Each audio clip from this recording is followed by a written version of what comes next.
it's a new reality for Canada, I think. We never thought that we would be betrayed or threatened to this degree. The United States has always benefited from a safe, reliable, and cheap source of crude as they've had the power of the negotiation. It's resulted in wide differentials for our product.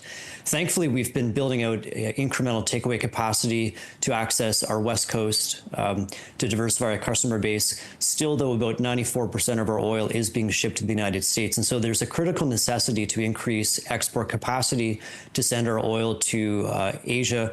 There is a potential expansion of about 300,000 to 400,000 barrels per day that we could add, I think, in relatively short time. It just comes down to the willingness and desire of whatever government will be electing in the coming weeks to make it an urgent national priority, because truly the energy abundance that Canada has could be our trump card.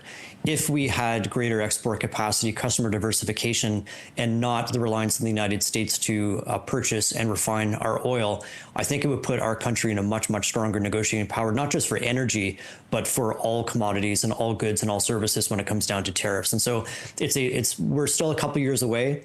Another initiative would be building a pipeline capacity to the East Coast to access different markets. That's a little trickier because there are issues with certain provinces that have typically been anti-oil, anti-energy.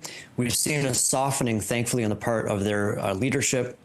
And so perhaps it would just take a special, relationship, ensuring that there's something in it for them to be able to gain pathway through that province. But at least there's a national conversation now being had. And at a time when a minority of the population supported the energy sector, now 80% of Canadians agree in the strategic necessity to build out more pipelines. So it's been a real shift in mindset, 100% courtesy of being threatened to the degree by President Trump in the United States.